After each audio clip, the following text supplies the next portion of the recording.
Hey, what's up, everybody? It's Call, and you are tuning in to Talking Ball for some reason. Just kidding. Glad to have you here. Looks like we got some people in the chat. Just want to say hey to all of them real quick. What up, everybody? Speaking Spurs. Big up back to you, homie. And then we got one of my best friends from cradle to grave, Cody Fredrickson. What's up, Cody? Excited to hear some thoughts on the Bayern Kane situation? Well, you will. You're gonna.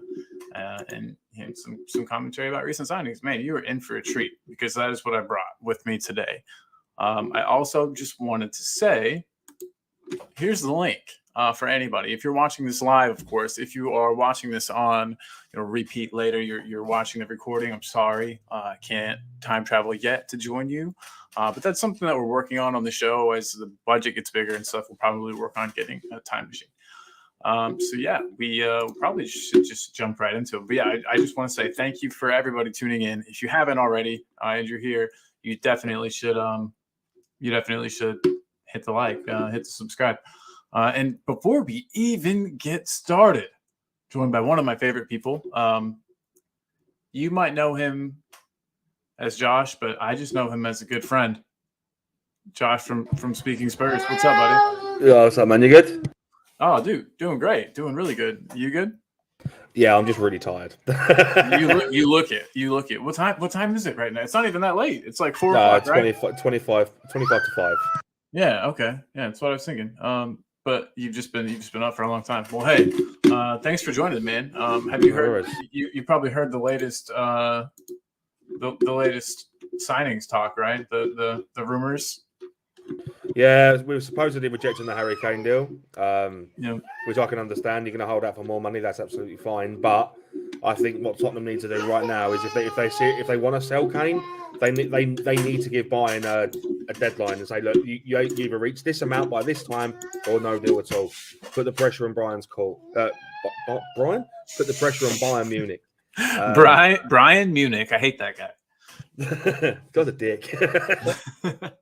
So what? So we are, we're rejecting the deal. But did you also see the news that we are like in for Vlahovic for 60 mil? Vlahovic for 60 million. That's a new one to me. Yeah, let me actually. So I'm gonna read to see where it came from because I honestly don't remember.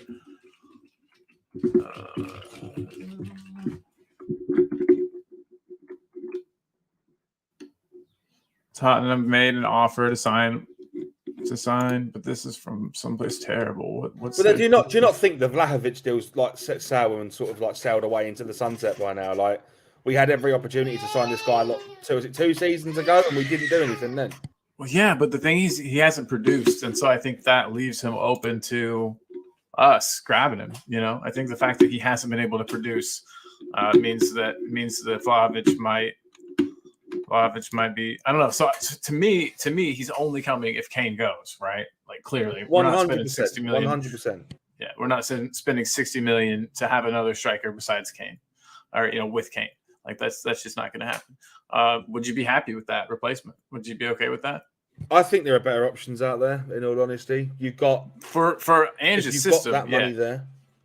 Why would you? Oh, I think Colin's frozen. Oh, am I back? There we go. You're back. Am I back? Yeah, you're here. Yeah, cool. Right, no, I mean, for the money that you'd get for Kane, you're looking at 120 million euros. Works out about 95 to 100 million pound. There are better options out there. There are proven track record scorers that are available for that for a quite significant amount of money. Why would you spend cheap? I mean, I know this is Daniel Levy we're talking about, and he is historically known for spending cheap to get a better deal. But you are replacing one of the, if not the best striker in the Premier League. You need to go out and spend big on a striker. You can't rely on Richarlison to front that. To front the front three every week. It terrifies me that I do think that Levy sees the fact that we have Richarlison as us already having a replacement. I think he thinks that oh yeah, that's done. Like that part's finished. Well, that's what he was bought in. That's what he was bought in for. He was bought in to be a replacement to Kane, wasn't he? Yeah, and Cody just mentioned that, you know, it would give Richie some room to run, you know, some game time. I don't know if I want that, Cody. Cody's a big Bayern fan himself. Cody's of German heritage. He is a fan of Bayern Munich, and so I'm sure he's excited. I mean, Cody, I'd like to hear what you guys think. I mean, are you excited about the possibility of maybe having the best striker in the world? And do you think it's realistic? I know that Bayern's a huge team. You know what I mean? But do you think that Kane would want to go? I mean, 100%, I guess 100%. Just with the you're guaranteed to win trophies with Bayern Munich. Why would but why would isn't that kind of like lame? Like, I don't know. I just also think if he's not going to try to win the Champions League, then he's stupid. I guess I get it if he's going to try to get a Champions League trophy, but what is the no offense? Like, he's not a German. I don't know why he would. Do you think winning the league with a team that perennially wins the league would be that fun for him? Maybe, I guess. I don't know. I don't think it's necessarily about winning the league in a tough league. I think it's more to do with how much change you'd get. I gotcha.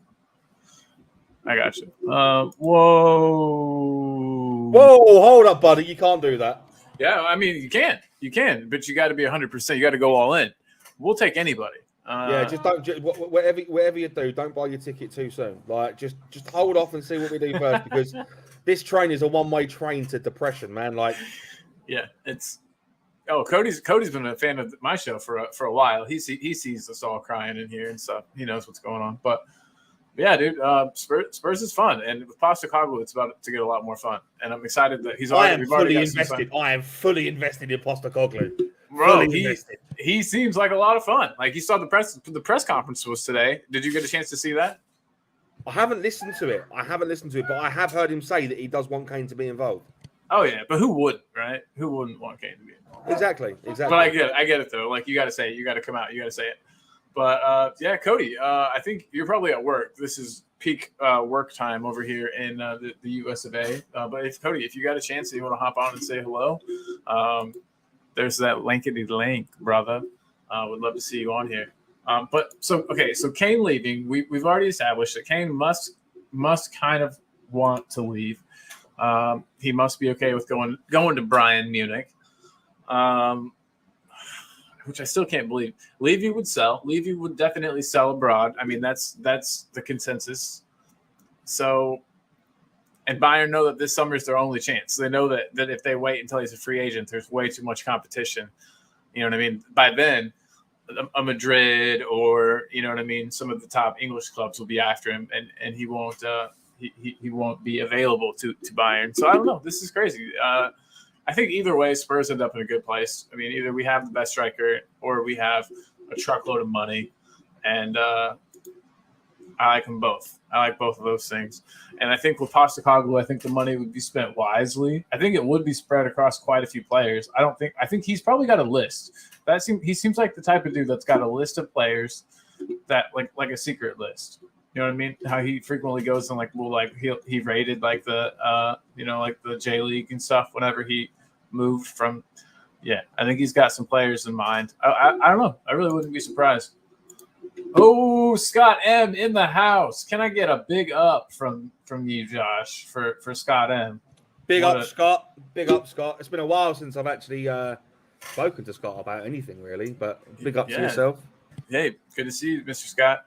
Lewandowski, Neuer, Lahm, Müller, Kimmich, etc. were winning titles with Bayern. Nobody said it was meaningless. They talked about how great they were making Bayern a powerhouse. I get it. I mean, you're part of something great, and it wouldn't be great without the pieces that I get what Scott's saying. You can't discredit a team because they're good necessarily, which is what I'm doing. They had to work hard to get there. You know what I mean? They had to. I think if you sell Kane, I think again, like I said before, you're going to need to spend a lot of money to replace someone like him.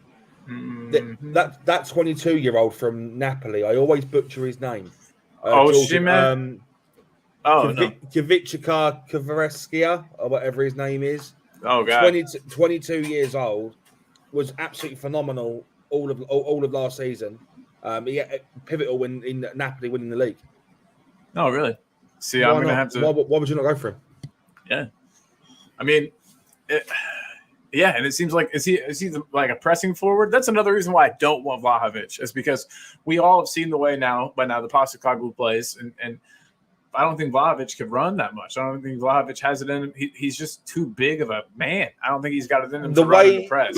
The way that you'd bring Kvaratskhelia, whatever his name is, let's just call him Kvaratskhelia because that's his name.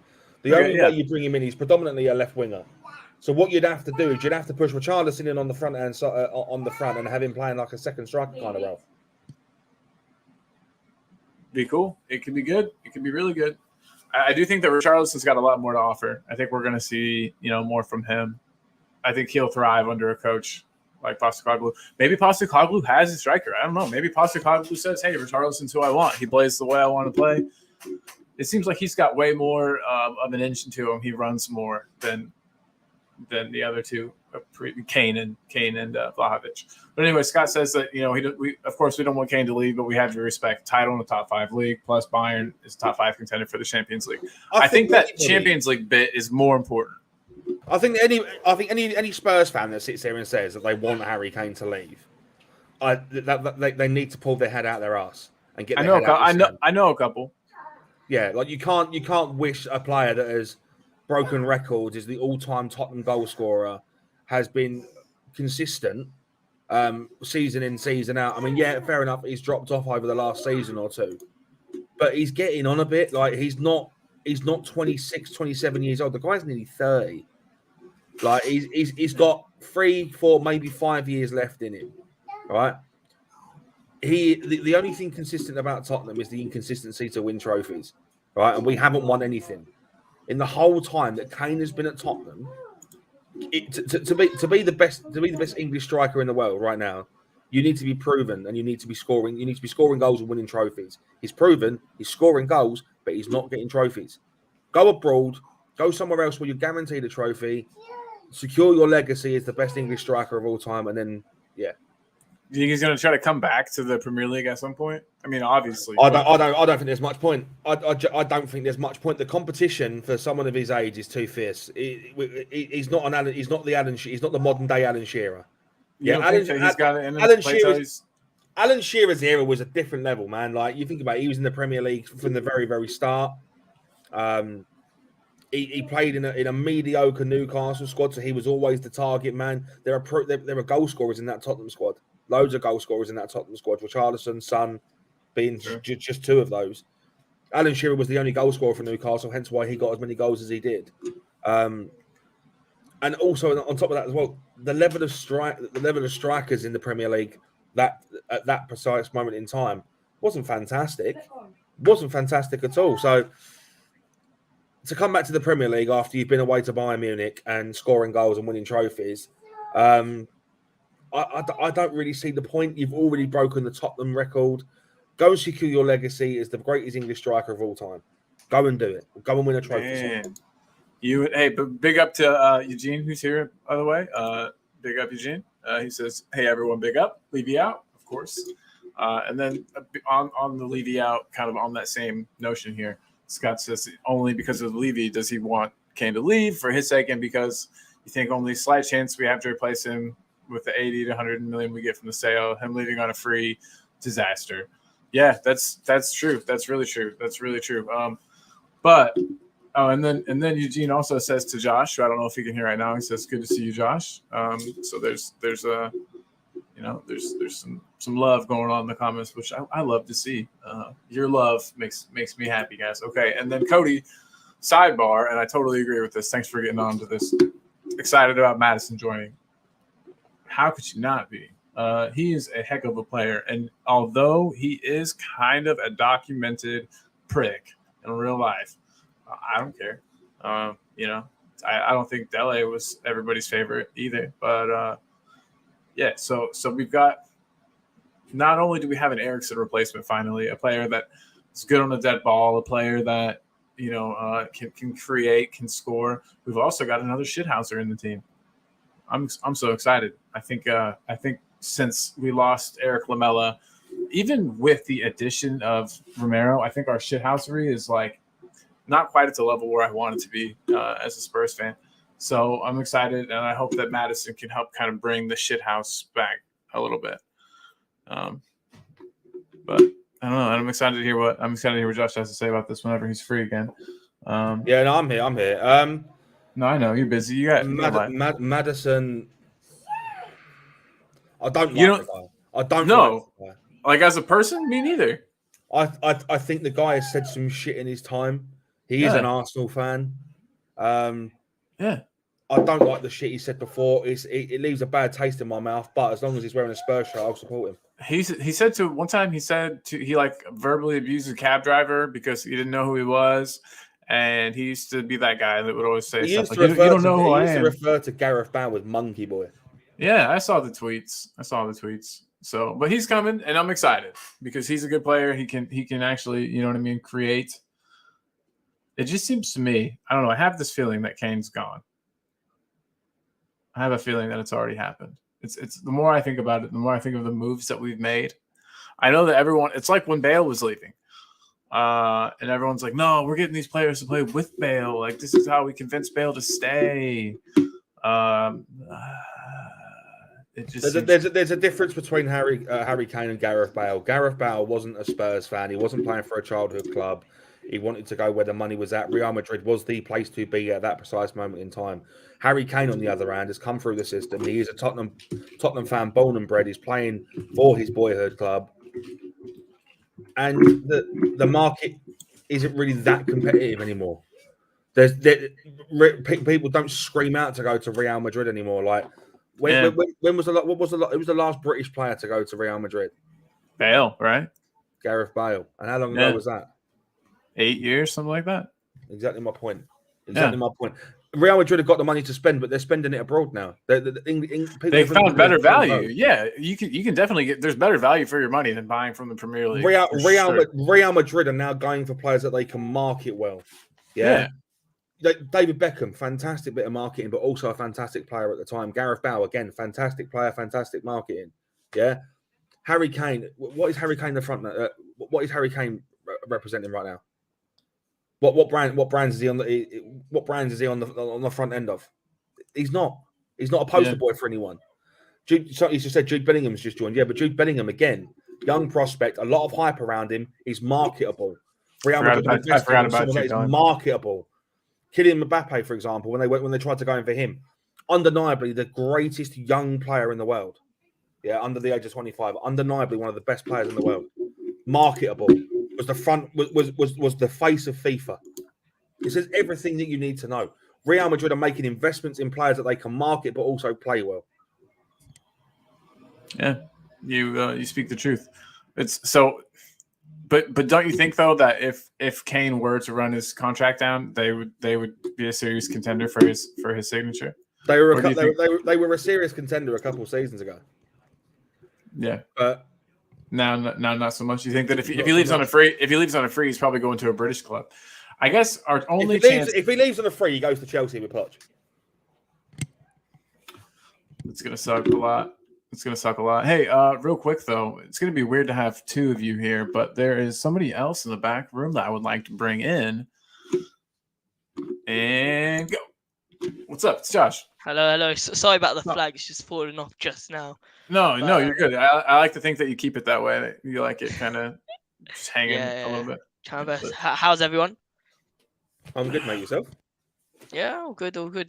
It's nice not watching but Tottenham for a while, but yeah, calm. I'm ready for it. I'm ready for it to come back. Honestly, I'm excited to see. This period of time is the worst for any football fan. Like, and then you also get the fans that pay so much attention to the preseason. Preseason is shit. Yeah. Oh yeah. You mean like preseason match? You mean preseason matches? We're playing West Ham in Australia. Yeah. What is that proving? It's time for the boys to play. That's all it is. I think what's important though. I mean, yeah, we can share as much as we want on the preseason. Sorry if we can't swear on the show. I didn't. No, you can say whatever you want, man. You're good. But yeah, but I think it's important, especially now for us, that we get to see the youngsters because the academy over the years for us has been a bit of a mission. I mean, I can only name you maybe 2 youngsters that we were able to bring out. I mean, 3: the Alfie Devine, Dane Scarlett, and Skippy, who had a ish of an impact. But I think right now it's important that we see, what's up with the academy, because every preseason we see we see the academy, but no one really steps up to fill in that role. For example, last season when we needed someone to step up for a striker position, we could have used someone for the academy, but no, we didn't. They were all out on loan, mate. They were all out on loan. Troy No, Parrott was out on loan. Dane Scarlett was out on loan. That's the thing. No, but I'm saying there was definitely someone in the academy that plays striker who we could have put. Definitely. I know Dane Scott was out on loan. Sure. Troy Pat was on loan. Sure. I mean, I understand that, but there was definitely someone in the academy we can put on. Same thing with the midfielders. That we've got so many midfielders in the academy who definitely last season could have gotten a chance to play. I think what was also important, to as much as I'm putting a good name on this whole thing about the academy in preseason, I think you got to think about the not negative side, but it's only preseason, and if we go beat West Ham 5-0, that means literally nothing. Like I couldn't care less. I mean, it doesn't mean anything. What we need to understand is that it's more about individual than a collective performance. We rarely say that as football fans, but it's more of an individual performance than a collective performance.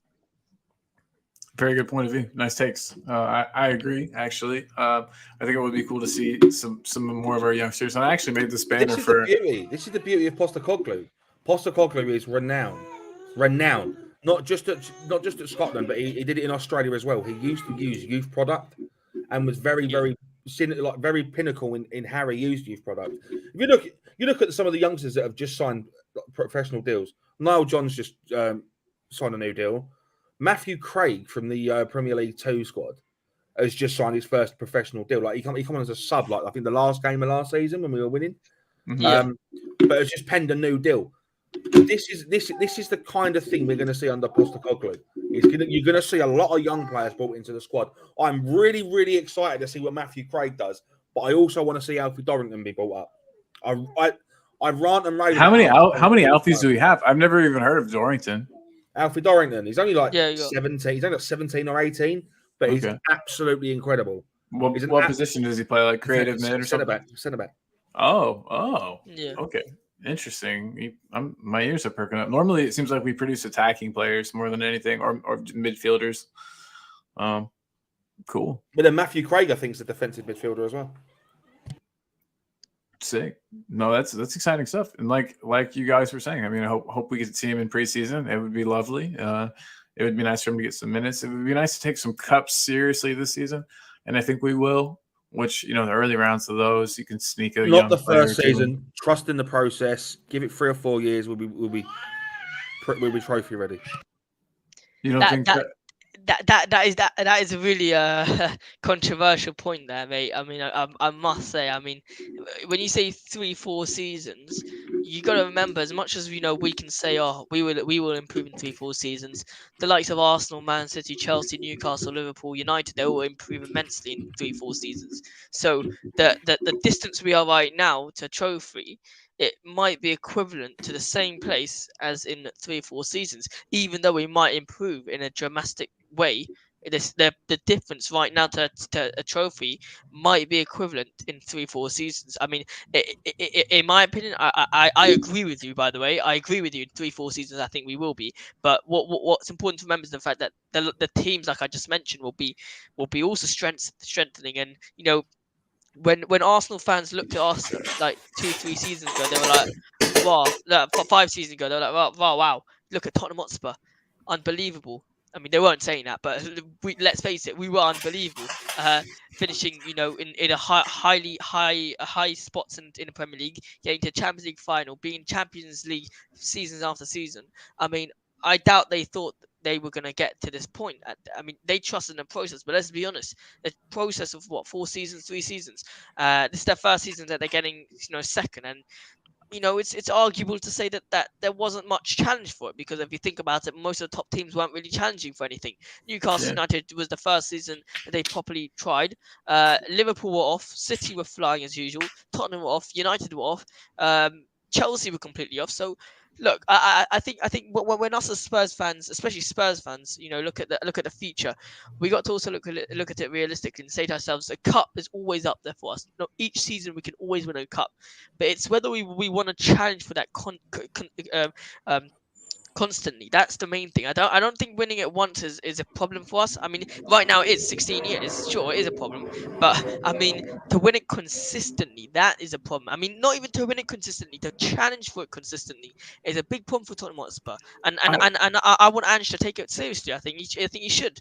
Yeah, but I mean, just to throw it back in there, there were years. I feel like we had like back to back. Was it semis? Yeah. In Semis, the and then we went to final, and then we quarter final. Look, it doesn't matter where we get, as long as we are challenging for it. As long as people look at Tottenham Hotspur, and they're like, I wow, want to wow, play this them. is a Yeah, threat. yeah, That's absolutely. the important thing. The teams that you mentioned there, you have to realise as well that I do apologise about the children in the background. Both my kids are awake. People have kids. You're good, Yes, dog. you have to understand as well. Like managers do play some part to play in a team's success. Pep Guardiola, I mean, Man City are going to be a formidable team for years to come yet. Pep's going to be out of Man City in the next 2 years. Jurgen Klopp is looking like he's going to leave Liverpool very, very soon. Do I you hadn't really? heard that. Do you not think? Mhm. A lot of, I wouldn't say a lot of fans, but there are some fans that are saying that it's time to go and stuff. It's time to go. They had a massive downfall last season. Players are aging out. They're not really. I mean, they're replacing them Exactly. decently, but you can't replace Mo Salah. You can't. You know You what I can't- mean? It's They still haven't replaced Salah. They haven't replaced Mane yet, have they? no. They've But- tried.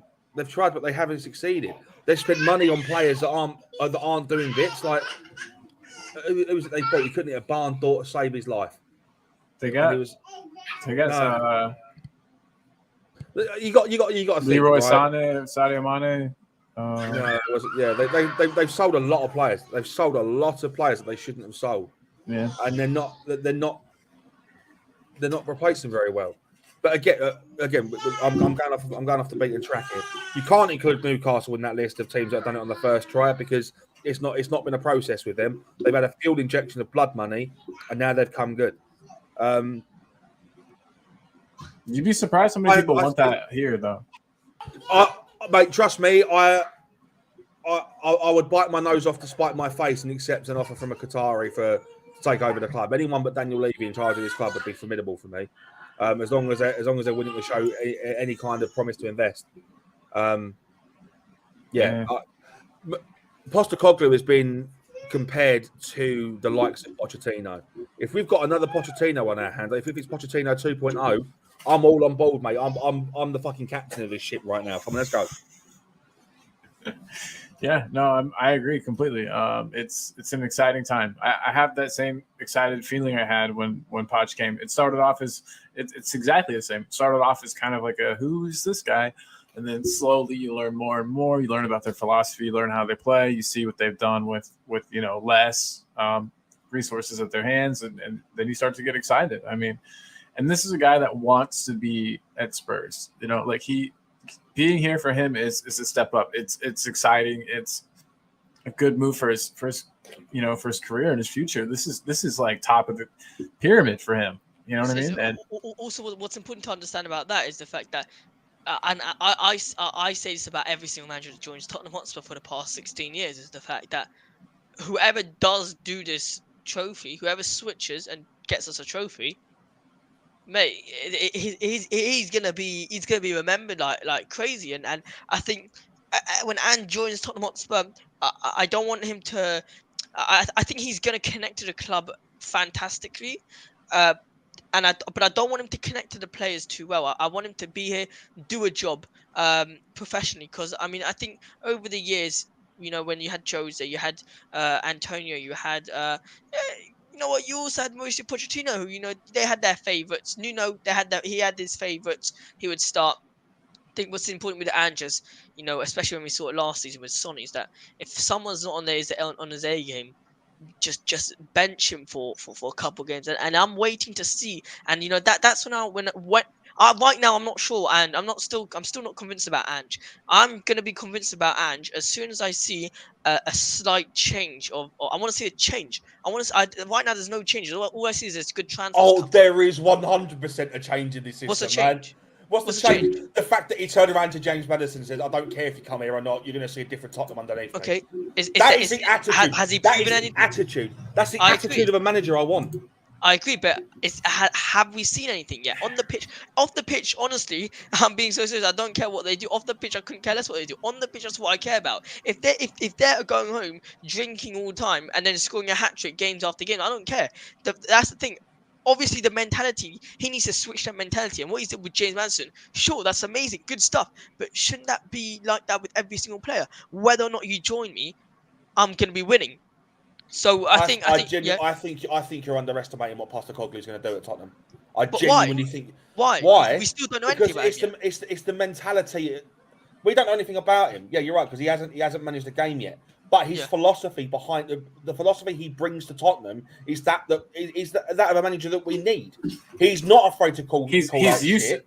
He's used to going to teams too that have been struggling, that haven't won a trophy in a while. Okay. So what's the difference between Jose and Antonio? Both of them had an insane mentality, winning mentality as well. But I'm not slandering Ange. That's the thing. Okay. You can say boring football. You can say boring football, but you would rather play boring football and get a trophy than not play boring football and not win a trophy. The problem with Jose and the problem with Antonio Conte, wrong managers at the right time, the right managers for the wrong times. They played defensive football. They played 5 at the back. Big Ange played, and I call him Big Ange. I love him. I'm his number one fan. He plays a 4-3-3. He plays that from the back. He likes the ball to be moved about. He's a massive philosopher. His philosophy is fewer touches as the ball as possible, but keep the ball in your possession.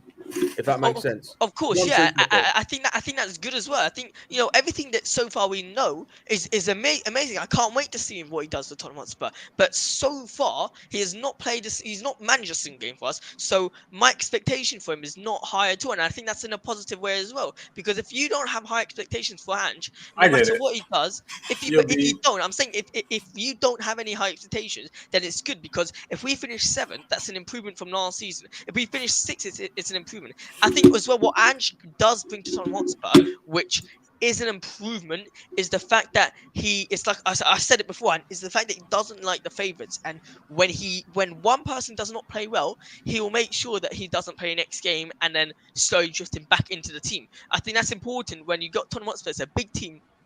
Huge mentality wise, we are so weak. So I think if Ange can master that, then we're fine. We're good to go. We're about the players so far. Daniel Levy and Paratici in the sidelines have done a fantastic job. James Maddison in, Vicario in, and trying to find a defender. Until we don't find those 2 defenders, it's a bit questionable for next season as well. So look, there's a lot of questions as much as positives they are for going into the season, in my opinion. 13th of August will set the precedent of what we're going to see. Yeah. That first game against Brentford away is always a tough game. Always a tough game, no matter who it's for. That will set the precedent of the Tottenham Hotspur we are going to see. What do you want to see? I want to see I want to see fast-paced attacking football. Not afraid to make. We're going to make mistakes, of course. Yeah. But it's about the recovery. Now you get back into the game after making those mistakes. That's the big point. The recovery. You've got to win the second ball. You have to win the second ball. Sort of brings us back to what Aaron said about how we don't have the players for Ange ball yet, and he requires players that can play a lot like Pochettino did, like that high intensity attacking football. Win the ball back quick after a turnover. I don't know if we have the players to do that right now. Do you guys think that our players can adapt, or do we need? It's going to take a couple windows until we're properly seeing Ange ball. It's early days yet to determine have we got the players for Ange ball. If the guy is willing to give Ndombele a chance, who knows? You never know. He's got a philosophy. Let's see what he does with it. So big up Aaron, big up Wayne. Wayne says he wants the attacking football and a no BS manager. Looks like we got that. Screw the defensive crap. Wants players who will attack. play football for the shirt. That's the thing. That's the big mistake, though. That's the big mistake. We can't have players who just attack because in my opinion, the biggest position-wise in a team are the defense. And if we don't have a good defense, we could be scoring hundreds of goals in a season. But if we concede double, what's the point? If we got Dyer at the back and Romero, sure, Romero might be good or he might be aggressive, but we got Dyer. What does that help us? Our whole back line needs to completely change, and I think under Ange, he will completely change it. Different system completely. We'll have either probably Tapsoba, Romero, Undoji, and Poro or Emerson. I mean, I think it's brilliant, But and it's like what Josh said. Until that first game, that's when we'll see what's up. Because regarding the players not fit for Ange, Postecoglou comment. That is going to be big. I've just seen it as well. I've just seen it. You ain't getting me to read that one out, mate. I literally was like, hold on. Who were we linked with? Oh, man. Good one. Whoever this person is, their A-level, their trolling game is on point. Thank you for being here. But yeah, I agree with what all of you guys are saying. Obviously, we're going to need a defensive shift. Is it bad, though? I've been saying this all summer so that I can look back and say, I told you so. I honestly think that we'll see Dyer play a lot this season. I think he's going to stay. I think that Ange is going to like him, and I think that he'll play a lot. I don't want it to happen. It's not what I want to happen, by the way. I don't know. I think we need to. It just doesn't make any sense to me. Really doesn't. It's just so bizarre how someone who is a bench warmer for Mauricio Pochettino, prime Tottenham in the past 16 years, just suddenly it just becomes a starter for Tottenham Hotspur. I mean, it's just. I think he, as much as I respect Dyer because he puts on a shirt, gives 100% in my opinion. But I just don't think it's he should stay. I think he should go for a lower side team. He needs to leave for his sake and for our sake. It's gonna get worse. And I saw on Twitter the other week, it was absolutely disgusting from Tottenham Hotspur fans. Some of them were saying, we on like the 15th minute of the Brentford game, we need to stand up and turn our backs for Dyer and just clap because we don't want him to play. It was there was like hundreds of thousand views, 100,000 comments and likes. It was terrible. And as much as I hate the player, I just don't think for his sake and for our sake, just before it all goes a bit bad, just stop it there and just move on. Yeah. I don't know. I just have this feeling that Ange is gonna like his mentality. No, you're not wrong. You're not wrong for thinking that because for the past 3 managers, they've all thought the same. So I mean, yeah. I don't know. Man. The thing about Dyer, right? It took us 5 years to find his best position, and even that it isn't great. He started off as a CD, as a centre midfielder, then dropped to CDM, then dropped to centre back. Played right back. Played a couple of games that he did okay in. Then they found his natural position in a back three, and even then he's deteriorated to the point it's Dyer by name, Dyer by nature. I don't agree with everyone saying, "Oh, turn your back to Eric Dyer on the 15th minute." That's bullshit. Get behind the fucking team. Stop being a dick. Big time. I agree with that with all my heart. Yes, sir. No reason. Like what good will come from that? None. Exactly. All you're going to do is make a player that's out of form play even worse because then they'll be thinking about every move they make. I don't know. He seems pretty mentally strong. I don't even know if it would get to him, to be honest. But anyway, real quick, I just wanted to address Scott's comment here. Ange can talk about all the philosophies and changes he wants, but if he can't implement them or doesn't have the quality to do it, it doesn't mean anything. This is the Premier League, much harder to do it in than the Scottish Premier League. But you have to think, 100%. Even though he was in these lower leagues where it's easier, he was still playing with players from those leagues. It's not like he had Premier League players like in the J League when he was coaching and winning trophies with teams that hadn't won trophies. It's not like he was playing with, you know what I mean? The players that he's playing with are the same players that everybody else has access to. It's the same players that, I guess in the SP, with Celtic it might have been different, but his time for the Brisbane Roar and his time with I can't pronounce the team that he coached in Japan. Australia as well. He coached the Australian national team as well. He does well within his means and with players that aren't. You know what I mean? It's not like he was going out and spending huge and getting players that I don't know. I just think that he's going to surprise everybody. And I mean, I think everyone's just protecting themselves a bit with all of this. Like, I don't want to say negativity, but like not, you know what I mean? There's some self-preservation. You don't want to get hurt. You don't want to have your expectations be too high and then get crushed. Look, I get that. Postecoglou needs to do the adaptivity. That's the key word, to adapt to the Premier League. You know, whether or not his style will work for Tottenham Hotspur, you know, it's questionable. No, it really is, because we haven't seen him. But I think what's important is if for some reason, I hope it doesn't, his system does not work, he needs to know how to adapt to the Premier League. I mean, you look at the likes of Conte. You know, when he came to the Premier League, sure, first season we were doing well with his tactics, but then he couldn't adapt in the middle of a game to different tactics. And I think Ange Postecoglou needs to put his, not, he doesn't have an ego. I'm not saying this in a bad way. Put his pride to aside for a second, and then just change the tactic. I know he wants to maybe play the high press, but at times he will need to defend completely. So I believe, and I think he will, just go to a different tactical different team. And you know, that's the difference between what Conte and Postecoglou, in my opinion, will be. The biggest difference is the fact that Conte, over the years, he's played that five at the back. Not hard to understand. I mean, you know, I was sitting with my mates, you know, watching the football last year, and with Conte, and you know, we were saying, watch how Kulusevski will cut in, or watch how this guy will go back. It's so predictable. And what I think what's important with Ange, and Josh mentioned this earlier, I think, is the fact that he does quick passes, less people on the ball, move the ball forward. And you know, that's the main thing. Even if you don't get the ball all the time, you need to make sure you when you get the ball, bang, it's 1-2 passes out your feet already, so it's not predictable. 100% agree. Couldn't agree more, really.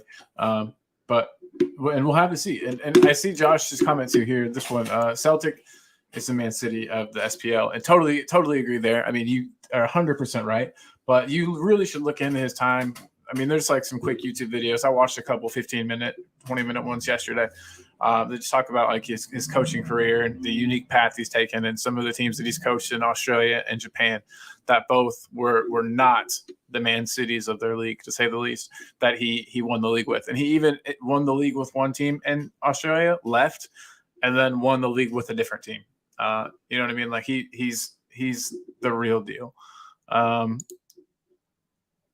But that's just negative. I think this comment is very, very negative, and it's not fair. It's not fair to say that you don't see any positives with him, because you know, even as a pessimistic, you will have to find something, you know, positive in a manager that is just now coaching your team. I mean, even if you don't like the fact that he's very attacking minded, it's good because they're goals. I mean, you just I don't know. That's just my opinion on this. I'm feeling very nostalgic, right? Because whenever I used to jump on streams before, I used to go tooth and bone against Scott. Anything that Scott would say, I would go against him and call him deluded. Scott, it's that time again. You're fucking deluded. It's all love, by the way, from everybody. A comment that I didn't put up earlier, and I should have. There were some Fitzwell jokes. If you guys missed those, but Alessandra says, you know who doesn't Fitzwell? It's Davinson Sanchez. Time to ship him out and get whatever we can. Likely only single-digit millions. Agree completely. I hope we can get close to the double digits. I mean, low single digits probably, and it is time. I mean, if one of our defenders was to go, I think it's him. I think he fits the least. I would rather keep Dyer than keep Sanchez, and that's not even a joke. Yeah, I kind of agree with you. I think Davinson Sanchez. Even when we brought Eric Dyer into the team, you'd think maybe Sanchez started. I mean, yeah, he did start a couple games here and there, but just never was good enough. It really was. It's a shame because, you know, record signing at the time. I mean, we paid 40 million for it. And if you also look at the individual attributes that he brings to a team, it's brilliant. It's exactly what you want from a defender: speed, you know, height, possession, strength, height, aerial duels. But it's just he's always got a mistake in him, like every single game. Either it's a penalty he's giving away, or it's a stupid foul, or it's a handball, or he's just passing to the opponent. I mean, the one that's just replaying in my head was the one against Man City, where he just tries to defend it with his head like an absolute idiot. I mean, so yeah, it's a shame. It's a shame, really a shame. Yeah, absolutely agree, 100%. Hopefully we can get rid of him. I mean, realistically, how much do you think we can get from him? Oh, how much?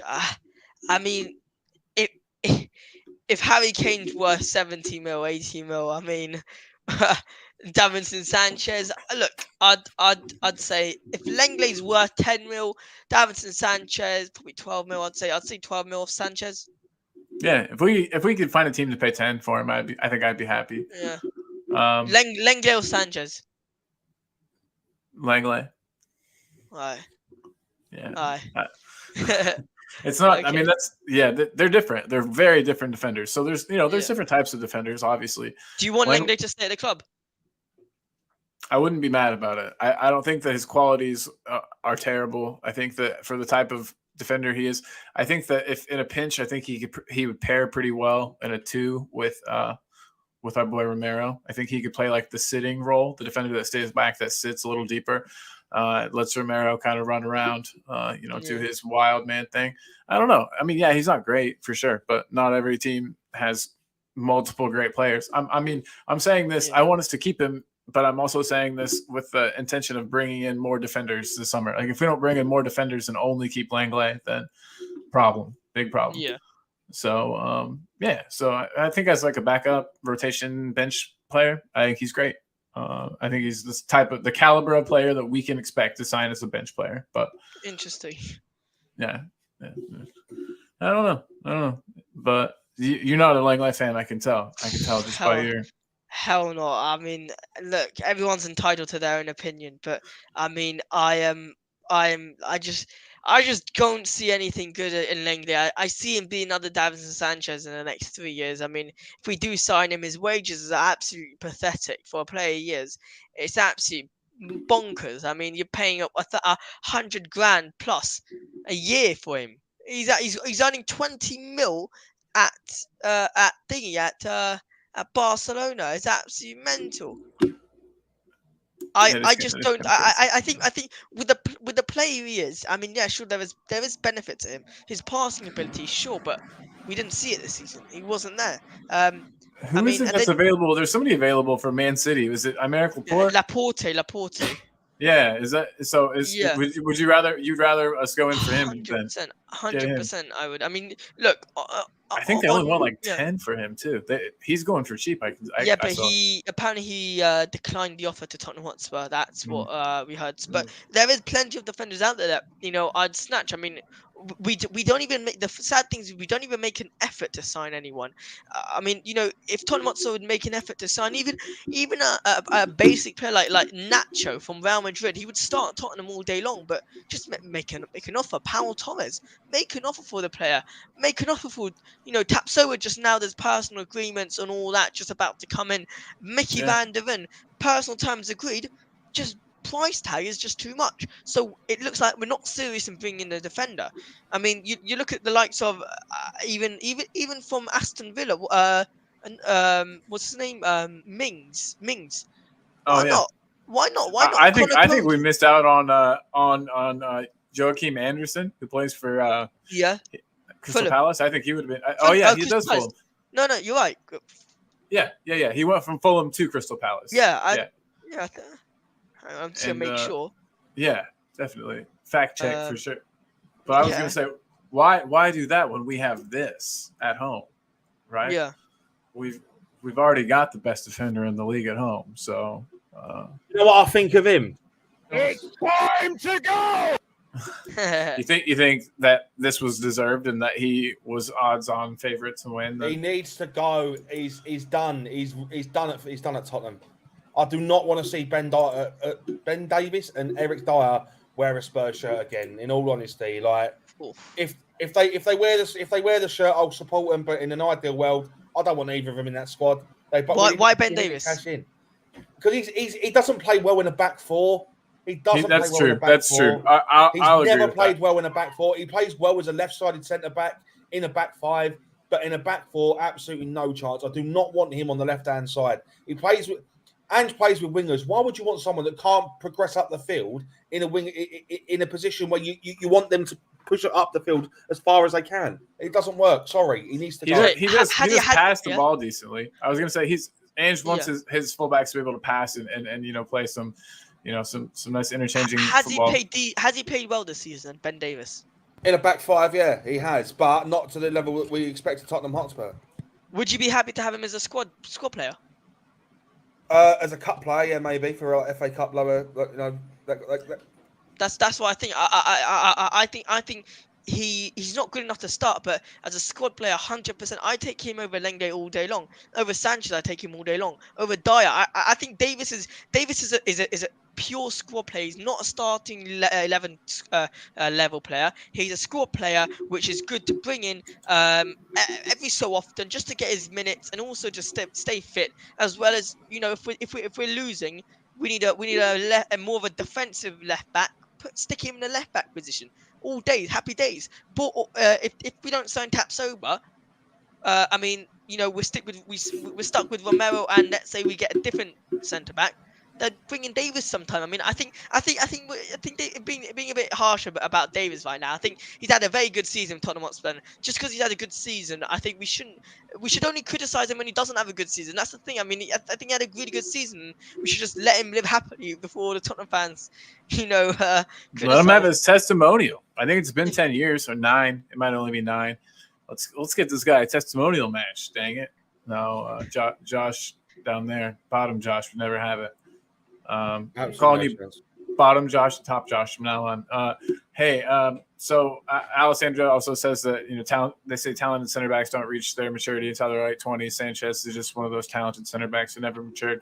Fully agree.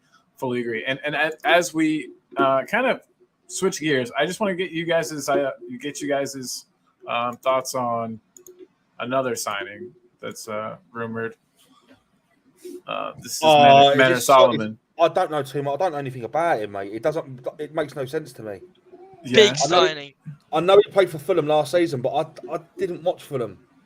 Do you think it was a signing for just kind of convenience, or do you think that it's because it's a free transfer, isn't it? It's a Levy deal. It sounds like it, but I hope not. He's a good player, though. He really is a good player.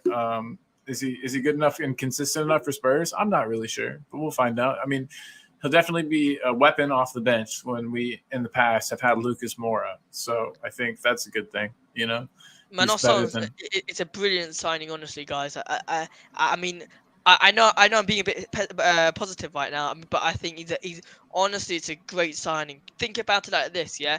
2 attacking players have left Tottenham Hotspur. We need one now to bring in. Let's not waste some stupid money on some player and bring in. What 2 attacking players are you referring to? I'm referring to Lucas Moura and Danjuma, both players who usually come off the bench. Danjuma wasn't even our player to start off with. Lucas Moura, thanks for Ajax, but yeah, it was time to leave anyway. Okay. Like you can't include Danjuma in that list because he wasn't a Spurs player anyway. He was a loan signing. He was he caused havoc off the bench. But he was an attacking option. That's the thing. What I'm saying is he's an attacking option. What Tottenham Hotspur needed, and I said it, and this is the thing. I don't want anyone twisting my words here because I went on a different stream and people twisted my words here. I say centre backs is number 1. Then I said cam position is what we need. I said attacking option is another thing Tottenham Hotspur also need. I didn't say it's number 1. I said it's something we need, and it's true because Danjuma, whether or not he was a player, leave the money out of it. He was an attacking option to bring on. I mean, then we got Lucas Moura, who, whether or not we like him, he was good level. He was an attacking option to bring on. Richarlison, he was absolutely crap last year. He was an attacking option to bring on. Kulusevski, horror of a season. Wait, did you just say Richarlison was shit last season? You said it. Why? How can you say that about someone that played literally not even a quarter of a season? For the games he's played for us, he was crap. He didn't score any goals. He was offside throughout the whole time. He was more times on the ground. He was our Champions League. He was our Champions League top goal scorer in the last competition. Oh, what that we left at the round 16. Mate, he is everything that Spurs need. He's a target man in the box that will score headers. We don't have someone like that. Yeah, he is. He's someone that you want in the middle of the box on a set piece. He scored goals. He scored goals this season. But this season that we just played, has he had a good season, or is he always had a bad? He's barely played. Okay, but for Tottenham Hotspur, why has he barely played? Because he's not a number 1 pick. He's a second choice to Kane, man. If he's an attacking option to bring on when we're losing, that's brilliant. bring Richarlison on, but he's done nothing. He was literally nothing last season. He did nothing. So I'm hoping, obviously, for the best that he comes back this season, and I really hope he proves me wrong. But last season, he was crap. He was more time on the ground than with the ball. What? I mean, he scored maybe one or two goals last season in the Premier League, when we were expecting 10 goals plus. What is this? I mean, honestly, I think from a striker perspective, we paid 60 mil for him. He's also said it. Richarlison came out and said, Tottenham Hotspur paid more, a lot of money for me. I need to prove them right. Look at this. Well, he knows he had a terrible season last season, and I think this season, honestly, I do think he'll have a better season. But the point for Manuel Solomon is the fact that his number one, his dribbling. By the way, Josh, I was going to say his dribbling is fantastic. His pace is fantastic. He goes one-on-one on a player. He doesn't cut back and take a shot. He's got his signature finish. When he cuts in from the right and takes a shot. But he normally takes on a player and dribbles very well. So I think starting him will definitely not be an option. But coming off the bench is exactly what we need from him. But regarding that Richarlison news, yeah. 100% think he had an absolute shocker last season, and I think most Tottenham Hotspur fans would agree with me. So here's Richarlison started 12 games last season in the Premier League. Yeah, how many times did he come off the bench? 15 times. 15 times, okay. Right. I don't know if you guys can see this graphic. He played collectively 1,006 minutes. Yeah. 1 goal, 4 assists in the Premier League. Right, Champions League, 6 appearances, 2 goals. So last season, in a collective of 1,467 minutes, he scored 3 goals, got 4 assists, and was subbed on 18 times. Okay, I don't understand everything. What this graphic is kind of. I mean, I agree with. I agree that Richarlison's a good player, but this graphic showing that Carlos Vinicius had a better season. I know that he was like the main man at Fulham to a degree. They also had my man over there. My man's, why can't I think of his name right now? The Serbian dude. Look, yeah. Do you also know the funny thing about Fulham? They had the means to create chances. We did not have that. Yeah, but sorry, I'm just still understanding. I mean, I'm looking at the stats right now. Let's focus just on the Premier League, okay? Because the Champions League was an absolute shocker. If you look at it, 27 matches he's played, coming off the bench plus starting, he's got 1 goal and 3 assists. 1 goal. 12 appearances, and he 12 appearances as a start from starting. He started 12 games. Subbed off 11 times. So compare that to Everton last season, when he played 30 matches, 10 goals and 5 assists. 10 goals and 5 assists. Now he comes to Tottenham Hotspur. I know he was a backup, but still, there's 1 goal and 3 assists for him. He's not the target man.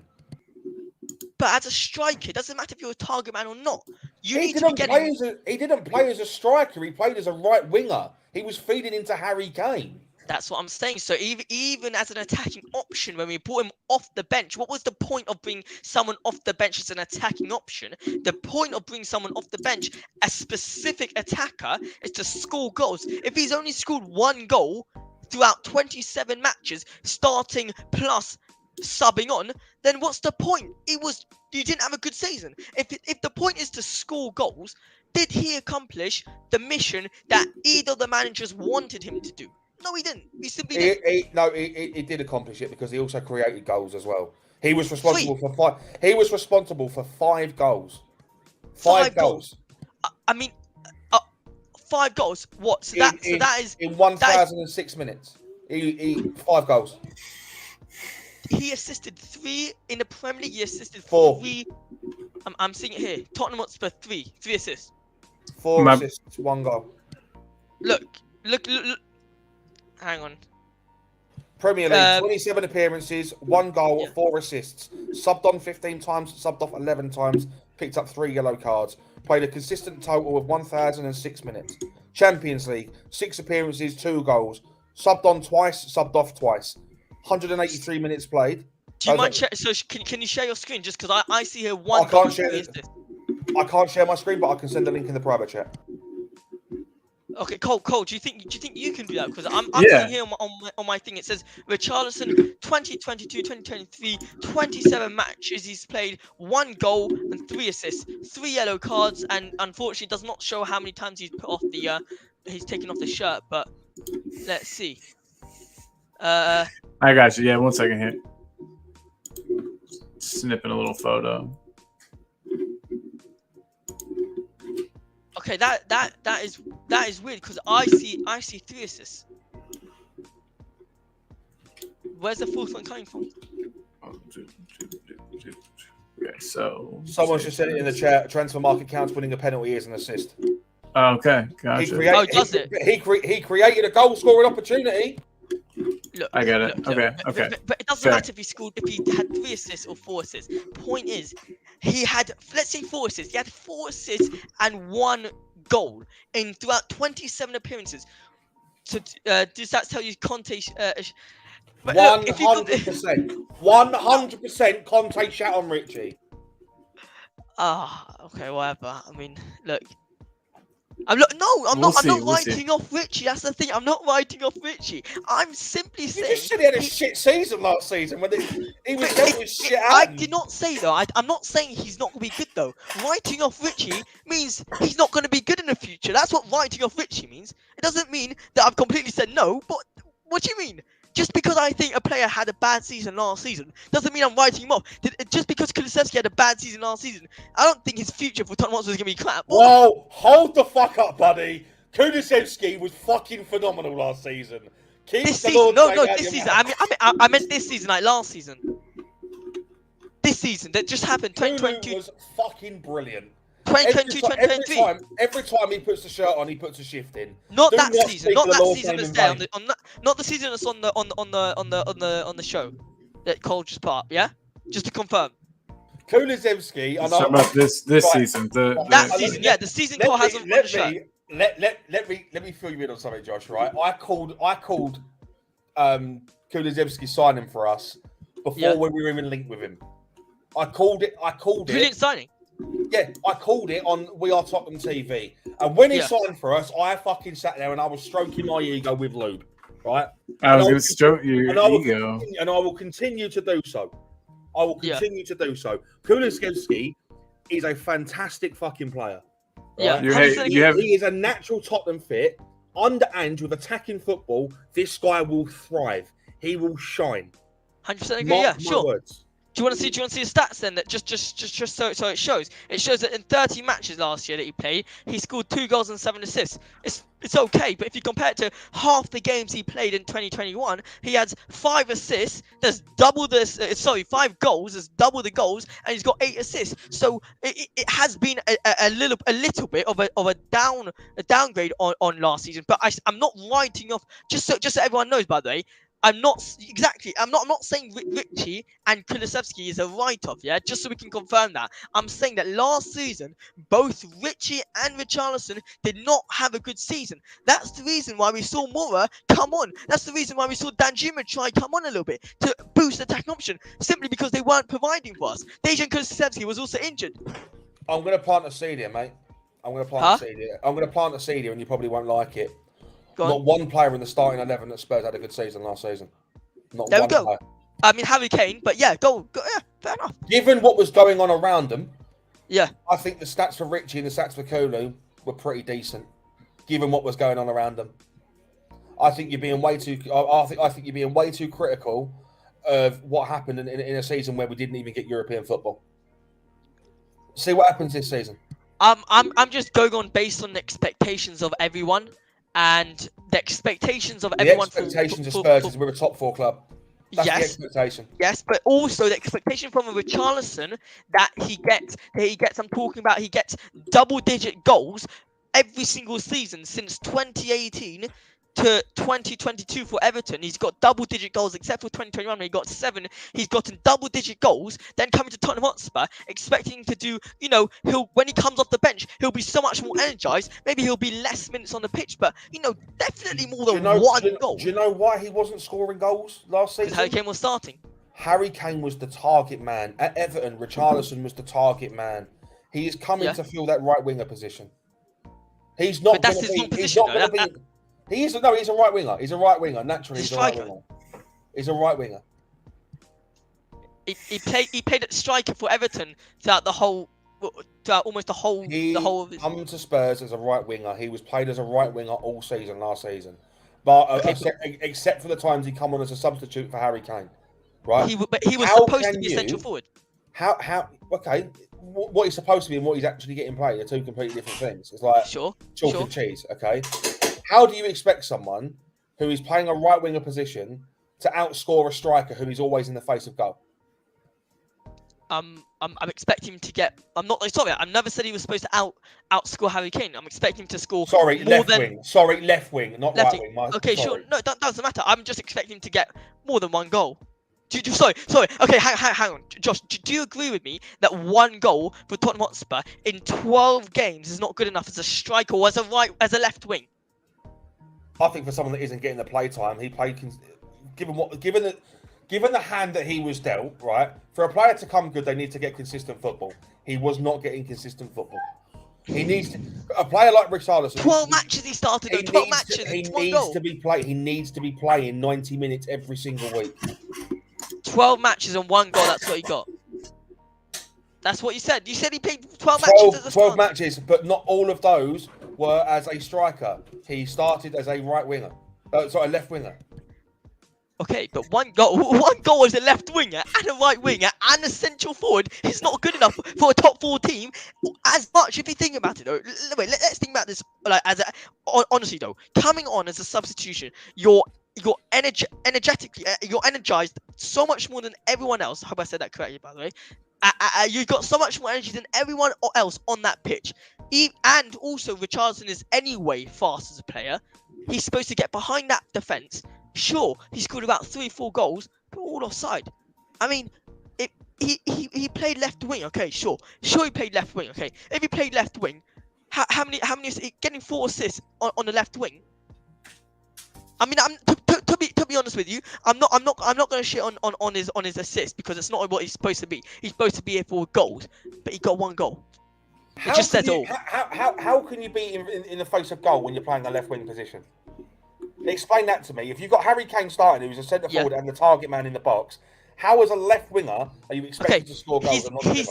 He has come on, by the way, multiple times as a striker. He has done that. He's come on. He's come on for like 20 minutes at a time. 20 minutes, okay, sure. But in let's say 5 matches, 6 matches, 7, 8 matches as a striker, he's definitely supposed to get more than 1 goal. I'm sorry, I think everyone as a Spurs fan, or not a Spurs fan, everyone as a football fan, they expect a striker, even if it's, I don't know, some other striker from, a Dane Scarlett. I mean, even if Dane Scarlett come on, I would expect him to get more than 1 goal if he plays 27 matches as a substitute. 27. Let's forget about that he was starting. Okay, It was just a bad season. It was just a bad season for everybody. It was a bad season for Tottenham as a whole. Yeah. It wasn't just him. Yeah, no, agree with you. I'm just if you're going to sit here and single out Richarlison, you need to single out Harry Kane for not scoring as many opportunities as he was produced. You need to single out the midfield. You need to single out Højbjerg. Yeah. You need to single out the likes of who else was there? Fucking Skippy, Romero. Romero. You need to call out Romero for not being disciplined enough and giving away silly fucking decisions. Exactly. You need to call out every single member of that first 11. Yeah, you 100%. Can't just single out Richarlison. But my point why I brought Richarlison up was because I think for Manor Solomon, just to go back to the original debate about Manor Solomon about him coming to Tottenham Hotspur, is the fact that I think it's a good signing. I think because it gives us another opportunity as an attacking boost. As much as we don't want to see Richarlison play as a left wing because we want to see him play as a natural striker to get more goals. We can play Manor Solomon on the left hand side, and he hopefully will be able to assist the goals to Richarlison, and therefore this time next season, or this time in mid-season, we'll be able to come on here and I'll be like, sure. If Harry Kane stays, Richarlison will not play centre forward. The formation is 4-3-3. You play with a right winger and a left winger and a forward. You play with a CDM and 2 CMs. You also play with a right back, a left back, and 2 centre backs. Yeah, that is the formation. If Yeah. Harry Kane stays, Richarlison will not start as a striker. He'll always Yeah, start. but he always knew that though. If Richardson always knew he was never going to start Tottenham Hotspur. That's the I reason why he think signed I him. honestly think Kane's gone, guys. The more I think about it, I really think that Kane's leaving this summer. Highly doubt it. Highly doubt it. I don't know. I mean, I want you to be right. I want you to be right. But just like the Richie signing, who's clearly a striker, signing Madison, who would then help kind of fill the creative role that Kane has so often had to like step back into and fill himself. And then if we get, I don't know, if those Vlahovic rumors have any truth to them, then Kane's definitely gone. Did you hear any of that today? Supposedly No. Spurs are in for Vlahovic for 60 mil. No, not much that I have. Like I said, that ship's already sailed, mate. Yeah, I mean, I hope you're right. I don't want him. He showed at Juve that he doesn't have the goods, man. He doesn't have it. I think the pressure got to him, perhaps. But yeah, I don't know. You guys, real quick before we end things, because I got to go to work in 45 minutes. But before we put a cap on things, I want to do one more thing, and that's just where to go. Well, I want to know what you think the most like a transfer. Okay, yeah, there you go.